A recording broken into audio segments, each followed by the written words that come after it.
Bienvenidos a todos. Me tocó justamente hablar lo que es la campaña Sobreviviendo la Sepsis con alineamientos al coronavirus, a la enfermedad de coronavirus, que es justamente una guía europea. Bien, la estructura de la guía empieza con lo principal, que sería la formulación de la pregunta, lo que se llama formato PICO. PICO es por población, intervención, control y outcomes, o resultados, donde lo que hace principalmente es un formato de preguntas descriptivas, donde las cuatro partes estarían relacionadas en su conjunto, y esto lo que hacen es una descripción de las preguntas de investigación adecuada, y así pueden pasar a una siguiente fase, digamos. Lo que hace PICO, como hemos dicho, es definir criterios, o sea, de inclusión y exclusión para la búsqueda bibliográfica y así identificación de estudios relevantes. Por un lado, se utilizó lo que hay actualmente publicado con respecto al COVID-19, pero se ha utilizado también, o se hizo mejor dicho, una revisión sistemática con respecto a otras epidemias que se han demostrado también que se han adaptado a dichas guías. A todo esto utilizaron como base de datos lo que es el Cochrane o Medline desde el inicio de la enfermedad, aproximadamente en diciembre, hasta marzo de 2020. A todo esto lo fueron clasificando, digamos, hasta que llegaron a utilizar dichos estudios para poder hacer estas recomendaciones. Lo que utilizaban era principalmente el sistema de Gray para ver lo que es la calidad de evidencia, que sabemos que puede ser de alta, moderada, baja o muy baja calidad. Y ahí es donde todo este panel se reunió, principalmente compuesto por lo que son los expertos en desarrolladores de guías, contra infecciones, infectólogos, emergentólogos, terapistas, enfermeras, entre tanto. De ahí justamente, bueno, salieron muchas de estas recomendaciones y después finalmente se hizo la recomendación se hizo la diseminación a nivel internacional. Los temas principalmente lo separa lo que es el control de infecciones, el diagnóstico del laboratorio y de muestras, el soporte hemodinámico, la ventilación y el tema del tratamiento. Lo que tenemos que recordar que estas guías, por un lado dicen recomendamos y por otro lado sugerimos, ya que justamente lo que es una recomendación es como algo más sólido, mientras que una sugerencia puede ser algo más débil. Lo vamos a ir viendo ahora a medida que vamos pasando. Con respecto al control de infecciones, sabemos que todo trabajador de salud que va a realizar cualquier procedimiento que genere aerosol es el uso recomendado de máscaras N95. Sabemos que tanto la N95 como las máscaras quirúrgicas pueden bloquear partículas, pero principalmente las quirúrgicas bloquean partículas grandes, o sea, cuando son muy pequeñas no las bloquea, por eso se recomienda el uso de la N95. Un consenso de la CDC, la OMS y organizaciones de salud, justamente más datos epidemiológicos que ya ha obtenido por la epidemia del SARS, vieron que todos los procedimientos que generaban aerosol podían aumentar el riesgo para los trabajadores de salud. Así que por eso el hecho de todo procedimiento que genere aerosol se utiliza la N95.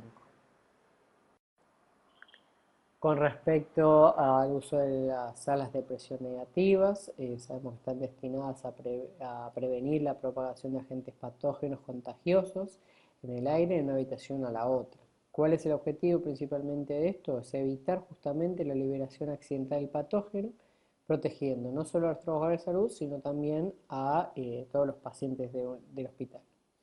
Estas salas lo que hicieron justamente fue demostrar que son una medida efectiva que evitó la contaminación cruzada en las epidemias SARS principalmente. Por lo cual se recomienda dicho uso. Ahora, como sabemos, no en todos lados hay salas de presión negativa, por lo cual se recomienda el uso del filtro EPA portátil. Con respecto nuevamente a lo que es las máscaras, pero en pacientes ventilados y no ventilados, todavía falta evidencia convincente, digamos, realmente para el uso de uno o el otro, digamos. pero se hizo una revisión sistemática reciente y se encontró en un solo ensayo justamente clínico, que es donde había asignado pacientes con N95 y pacientes con máscaras quirúrgicas al azar, y demostraron que las máscaras quirúrgicas no aumentaban el riesgo de infección respiratoria confirmada por laboratorio.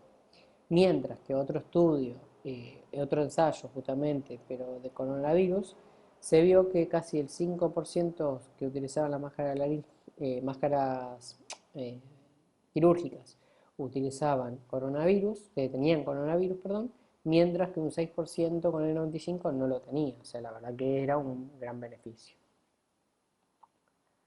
Eh, con respecto a lo que es el uso de la laringoscopía directa, justamente, es lo más recomendado es utilizarla justamente mediante video, perdón.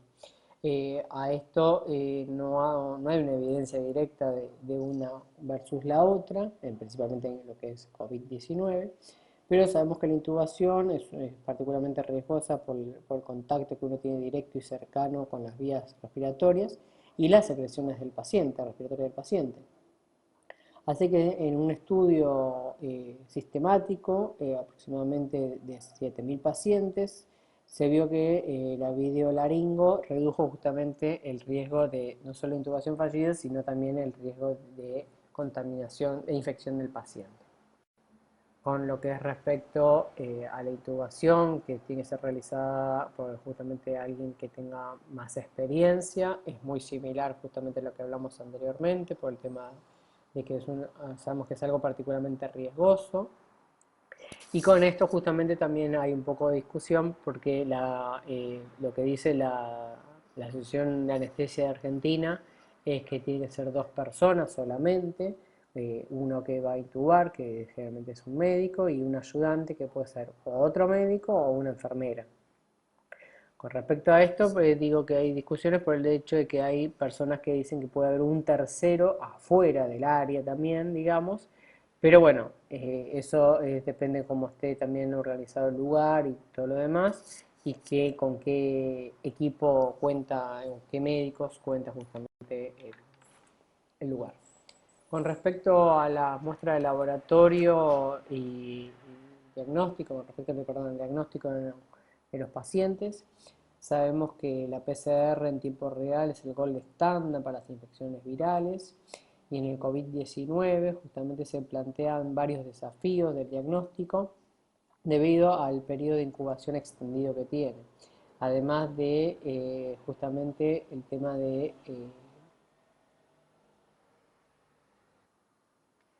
bien, con respecto al tema de las tomas de muestras, principalmente se prefiere el uso del tracto respiratorio inferior. Sabemos que el diagnóstico del COVID por PCR demuestra respiratorios por hisopados naso y orofaringios y también de cómo prefieren del tema de las muestras del tracto respiratorio inferior. Con respecto a lo que es el valvo o el aspirado traqueal, se trata que sean de forma limitada. Principalmente hay que utilizar el aspirado ya que tienen menor riesgo de aerosolización. Siempre todo esto utilizando las maniobras, los equipos, perdón, de protección personal. Hay un estudio reciente justamente que donde muestra que casi 50% de los hisopados orofaringios daban positivo por PCR para COVID-19, pero se hizo una comparación con la epidemia de SARS y se vio que solamente el 70% daba positivo y que por suerte no hubo falsos positivos. Con respecto a lo que es la terapia de apoyo, sabemos que la prevalencia es muy variable, entre el 1 al 35%, dependiendo de la población estudiada, la gravedad de la enfermedad y la definición de shock. Con respecto a lo que es el daño cardíaco, hay muchos pacientes se encontraron con aumento de los biomarcadores de lesión cardíaca entre el 7 al 23% aproximadamente en China. El pronóstico de COVID más shock justamente no está informado, aunque hay estudios donde el shock fue una de las principales razones de muerte, casi el 40% de estos pacientes. Bien, con respecto a lo que es la fluidoterapia, se prefiere utilizar parámetros dinámicos en vez de estáticos, pero bien, sabemos que todavía no hay mucha evidencia con respecto a lo que es el COVID, pero bueno, se hizo una revisión con respecto a todos los que son pacientes críticos.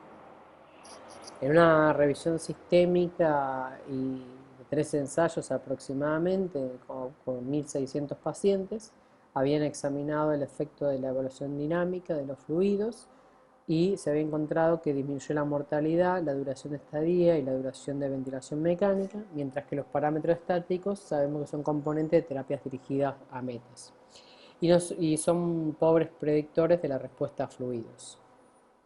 Sabemos que tanto la resucitación insuficiente como excesiva tampoco es buena, ya que la insuficiente puede resultar generarle hipoperfusión, hipoxia tisular, falla multiorgánica o muerte al paciente, y que la excesiva principalmente la sobrecarga de volúmenes. A todo esto se ve el tema del monitoreo funcional, que tiene en cuenta justamente las modificaciones hemodinámicas provocadas por cambios respiratorios, ya sea en el volumen sistólico, la presión de pulso o el diámetro de vena cava, o efectos de la elevación pasiva de los miembros inferiores. Sabemos que la presión de pulso es el más estudiado en la variación de la respiración, donde mayor al 13% tiene una predicción con sensibilidad del 94% y especificidad del 96%, que son los pacientes que responden a la carga de fluidos. Con respecto a lo que es el uso de niveles de ácido láctico, se asoció con menor mortalidad y menor tiempo de la ventilación mecánica, y que el llenado capilar se asoció con reducción no tan significativa de la mortalidad versus el ácido láctico, por lo cual se prefería el ácido láctico. Sabemos que la temperatura, como el rellenado capilar o el ácido láctico, son variables que principalmente evalúan la perfusión periférica. Con respecto al uso de fluidos, se recomienda utilizar una estrategia de forma conservadora, ya que en una revisión sistemática de diferentes ensayos del 2015 comparaban lo que son volúmenes de forma restringida versus liberales, principalmente en sepsis, y no se había encontrado una diferencia significativa estadísticamente en la mortalidad, ya que se necesitaban más estudios, o sea, tiene una evidencia muy baja.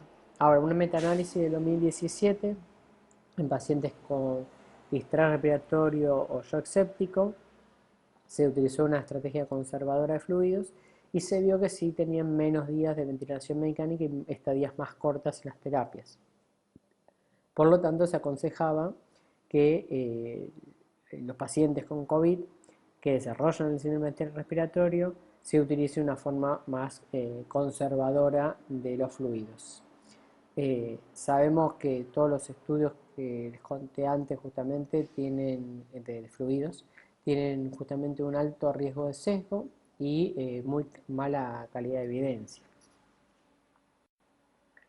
Con respecto al uso de cristaloides versus coloides, en una revisión sistemática se vio justamente que comparaban lo que son coloides versus cristaloides y que no había ningún resultado que favorecía realmente a los coloides. Sabemos en estos estudios, ya que uno ha leído mucho sobre lo que es el uso de ambos, principalmente lo que tiene una fuerte recomendación además es el uso de cristaloides balanceados, o sea, como el régimen lactato.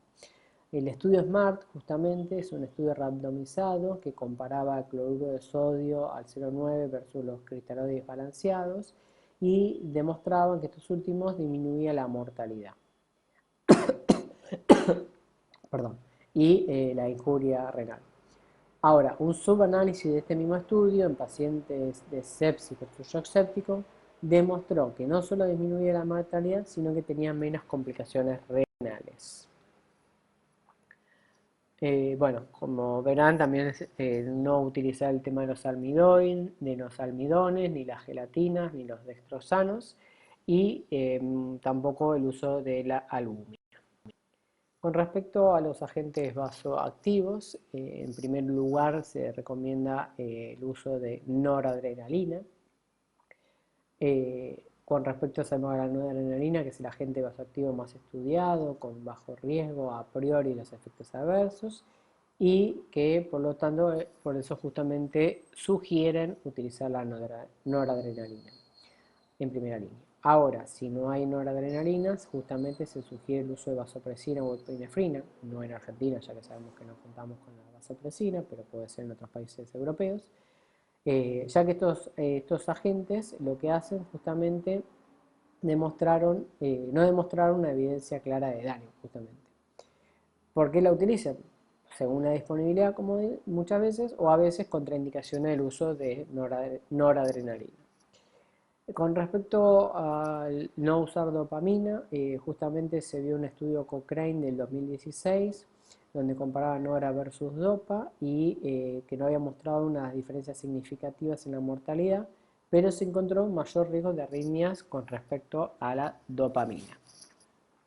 Con respecto a lo que es el tema de titular la dosis para obtener una PAM entre 60 y 65, hay diferentes ensayos que comparan estos objetivos de PAM o TAM alta versus TAM baja, sin informar algún cambio significativo. Pero se encontró un ensayo justamente que informaba que disminuía el riesgo de mortalidad del 3% a favor de la PAM baja.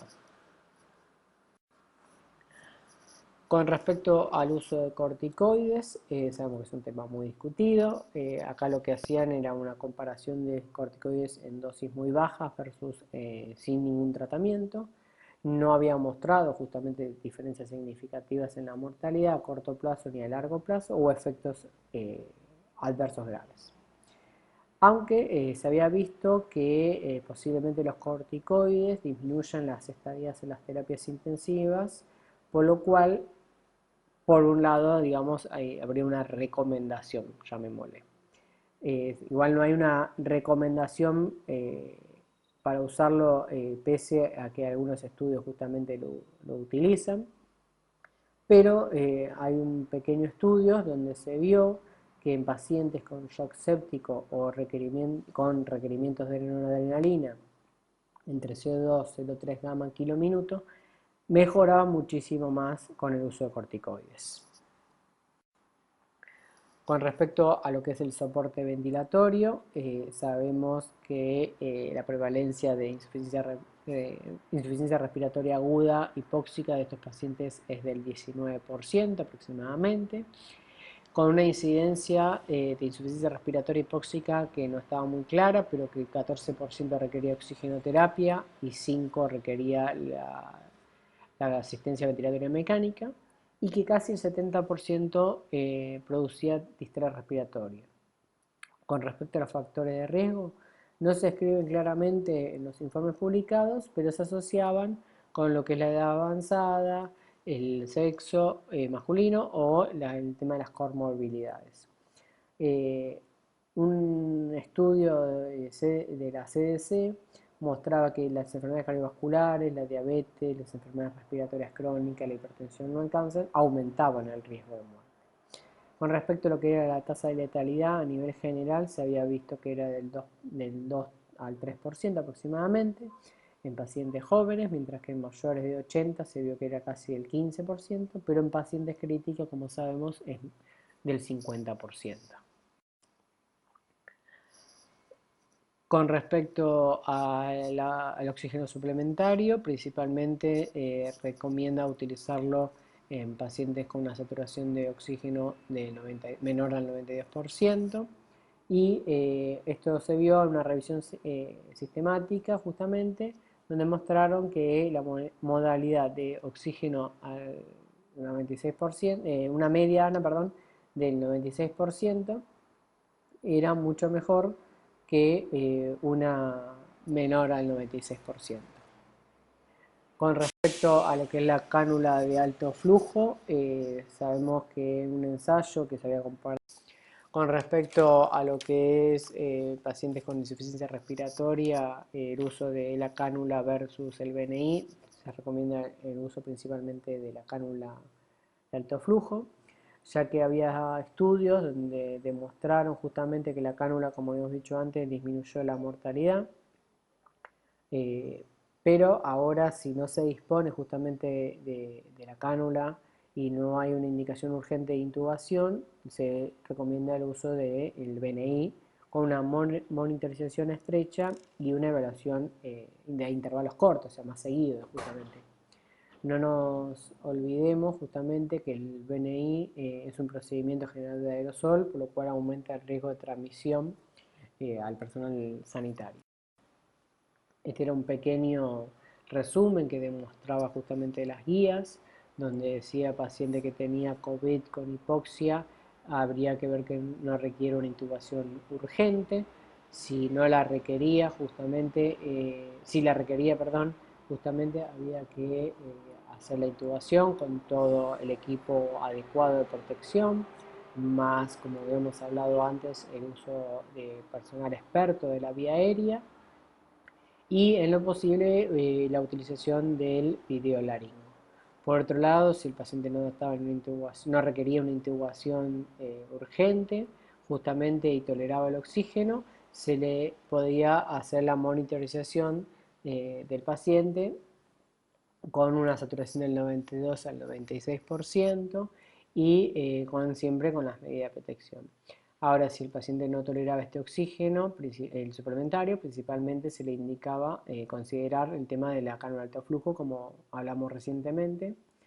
En caso de que no esté disponible o justamente no la tolere el paciente, tendría indicación de intubación, por lo cual habría que justamente evaluar el tema de la videolaringo, más todo lo que habíamos dicho antes del experto, más el uso de elementos de protección. Y en caso de que no tenga la indicación de intubación, probar el BNI, como había dicho antes, pero con la monitorización constante y el equipo de protección que corresponde, siempre y cuando no retrasando la intubación. Bien, con respecto a lo que es la ventilación, ¿qué parámetros utilizamos? Por un lado, lo que es el volumen tidal, es recomendado utilizar entre 4 a 8 mililitros kilo, o sea, un tidal bajo. O sea, lo que demostró esto justamente es que mejoraba la estabilidad de los pacientes con distrés respiratorio. Con respecto a la presión meseta, una presión meseta menor a 30 centímetros de agua, lo que en varios estudios se veía que justamente lo que haría es disminuir el riesgo de muerte. Mientras que una presión meseta mayor a 30, bueno, producía mayor mortalidad. Con respecto a la PIP, una PIP mayor a 10 centímetros de agua, lo que demostraba era disminuir la mortalidad en la terapia y una reducción del uso de terapias de rescate a expensas de un posible aumento del riesgo de neumotórax. Acuérdense que la PIP extrínseca previene la apertura y cierre de los alvéolos y así disminuir la lesión pulmonar inducida por el ventilador. Con respecto a los fluidos, se recomienda, como habíamos dicho antes, el tema de la estrategia conservadora, el ensayo FAC, que Fluid and Catheters Treatment Trial, buscó justamente diferenciar la estrategia óptima de manejo de fluidos en pacientes con estrés respiratorio. Es un estudio del 2006 donde justamente encontró una reducción significativa en la duración de la ventilación mecánica con estrategias conservadoras de fluidos. Con respecto a pacientes que ya tengan un distrés moderado a severo, se recomienda la ventilación en prono de 12 a 16 horas. Esto se vio en una serie de pacientes que tenían COVID, que las características radiográficas progresaban en las primeras 2 semanas, primera o a 2 semanas aproximadamente del inicio de los síntomas, que tenían un patrón mixto de consolidación basal, por lo cual esta última sugería la ventilación en prono, mejorando así la perfusión pulmonar. No hay estudios disponibles todavía que describan el curso clínico del paciente ventilado en esta forma. Una revisión reciente mostró que la ventilación en prono, por lo menos en 12 horas, o sea, mayor a 12 horas, redujo la mortalidad. Pero los pacientes que tenían un prono menor a 12 horas no tuvieron ningún efecto en la mortalidad. No nos olvidemos de las complicaciones que puede llegar a generar la ventilación en prono, como es el riesgo de las úlceras por presión o la obstrucción del tubo, entre otras, pero también de las contraindicaciones, pacientes que tengan inestabilidad de la columna vertebral o un tórax o un abdomen abierto. Yo les recomiendo ver el video que figura ahí de YouTube. La verdad que muestra bien todo la capacitación que tiene el equipo para realizar la pronación del paciente y también no generar unas complicaciones. Con respecto a lo que es el bloqueo bloqueantes neuromusculares, perdón, los agentes neuromusculares, el estudio Rose, que era la reevaluación sistémica temprana de bloqueantes neuromusculares, que es del 2019, un estudio randomizado donde se asignaban al azar pacientes con distrés respiratorio moderado o grave a un grupo PIC de bloqueantes por 48 horas versus un grupo sin bloqueantes, o sea, el grupo control. El ensayo había demostrado que la PIC había mejorado justamente el resultado de los pacientes. Ahora, ¿en qué pacientes había mejorado? Los que tenían justamente la sincronía o la necesidad de sedación continua, los que estaban en pronación o los de presión meseta altas. Así que lo que recomienda principalmente la guía es el tema del uso tanto de bolos intermitentes según la necesidad y VIC en los casos que conté. Con respecto a lo que son las maniobras de reclutamiento, sabemos que las maniobras de reclutamiento lo que buscan es mejorar la oxigenación al aumentar las presiones transpulmonares para justamente abrir todos estos alvéolos atelectasiados con el fin de generar una estrategia de protección pulmonar general. Lo que hacía el reclutamiento es disminuir la mortalidad y el uso de intervenciones de rescate y así mejorar la oxigenación a las 24 horas sin aumentar el riesgo para trauma. Con respecto al ECMO, principalmente tenemos que saber que tenemos que tenerlo disponible y que hay dos tipos, el venoso-venosa y el arterial. Principalmente el veno-venosa se utiliza en todos los pacientes que tengan solamente el tema a nivel respiratorio, mientras que el arterial es más que todo para pacientes que pueden llegar a tener falla multiorgánica. Con respecto a esto del ECMO veno-venoso, en un informe de China, el 12% se había utilizado el ECMO para los cursos clínicos y lo que mostraron los resultados es que tenían una cierta mejoría de estos pacientes, pero todavía no hay resultados informados con respecto a la evolución de estos pacientes. Sí se comparó con la epidemia de MERS, donde se vio que en 35 pacientes utilizaron un ECMO y tuvieron una mortalidad mucho más baja. Bueno, esto justamente es un cuadro que va comparando todos los tratamientos que todas las terapias de apoyo ventilatorio que acabamos de hablar, lo que es el tema del volumen tidal, la presión meseta, el uso de la PIP, el tema de los líquidos de forma conservadora, la pronación del paciente, el uso de bloqueantes neuromusculares, las maniobras de reclutamiento y finalmente el ECMO veno-venoso. Con respecto al tratamiento, yo no voy a hacer mucho hincapié, ya que sabemos que está en la clase de Carolina, donde habla más de todos los tratamientos y sus evidencias, pero les voy a contar lo que dice la guía. El enfoque actual justamente que tenemos con el desarrollo de las nuevas terapias, que incluyen tanto los antivirales como las vacunas, esta evidencia lo que mostraba, o sugería mejor dicho, es que un subgrupo de pacientes con COVID-19 grave podían tener el síndrome de tormenta de citoquinas, que es justamente una reacción inmunitaria defensiva potencialmente mortal que consistía en un feedback entre lo que son las citoquinas y las células inmunitarias. Un estudio recuerda a este síndrome como la linfohistocitosis hemofagocítica secundaria, que es justamente un síndrome hiperinflamatorio poco reconocido, y que se caracteriza por una hipercitonemia fulminante y mortal con falla multiorgánica, ocurriendo en un 4% de los pacientes con sepsis, pero que se podrían llegar a beneficiar con el uso de tratamiento inmunosupresor. Además, la HLH utiliza el H-score, que justamente es un score que genera una probabilidad de presencia de la HLH secundaria, con una sensibilidad del 93 y una especificidad del 86, perdón, que evalúa principalmente este score, lo que es la temperatura, las organomegalia, la citopenia que tenga el paciente, la ferritina, entre otras.